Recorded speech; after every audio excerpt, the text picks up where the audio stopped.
এখানে সন্দেশ বানাইমু হরিয়া একটু butter ready করলাম। এখানে দিছি আপনার চালের গুঁড়া, তারপরে আটা ময়দা সবগুলো একসাথে মিক্স করছি, লবণ দিছি পরিমাণ মতো, সেই সাথে চিনি অ্যাড করছি, গরম পানি দিয়ে এই ব্যাটারটা তৈরি করছি। তো চুলার কি অবস্থা, একটু আমরা চুলার দিকে যাই, একটু দেখি। চুলার পরিমাণ মতো অনেকগুলা তেল দিয়ে দিলেইছি, যেহেতু ডুবু ডুবু তেলে আমরা সন্দেশ বানানি লাগবো। এত পরিমাণ এখানে গরম হয়েছে বুটবুটি ফুটার তেলে। এখন আমি সবগুলো প্রসেসিং করি, একটা করে সন্দেশ দিয়ে দিলাম।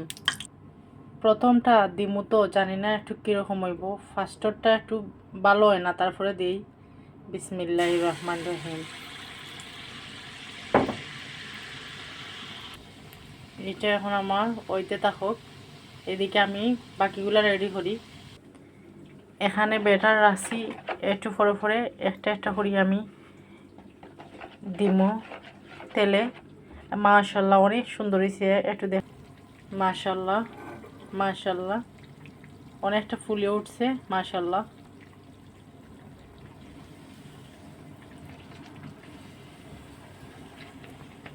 মাশাল্লাহ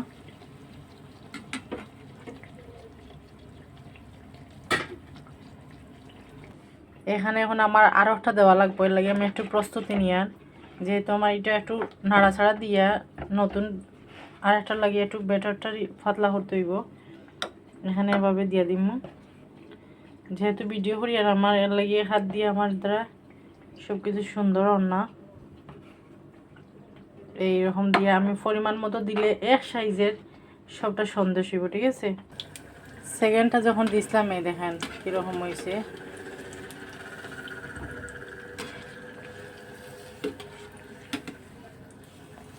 আমার এখন একটু এখানে নাড়তে নাড়তে একটু অসুবিধা ওর।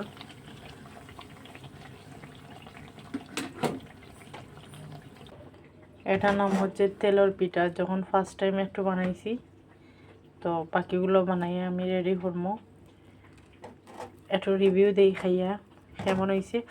এত গরম, বাপরে বাপ।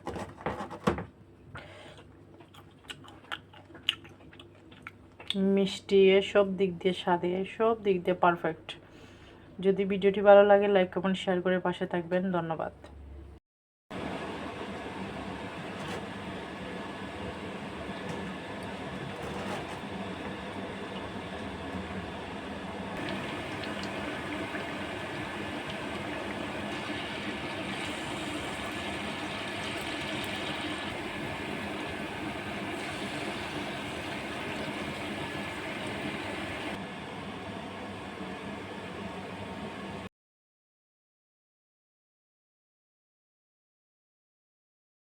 এখানে তেলের পিঠা অনেকটা বানাইছি আর অনেকটা রয়েছে।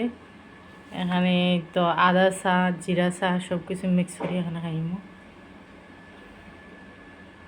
কমপ্লিট করি। বিসমিল্লাহির রহমানির রহিম।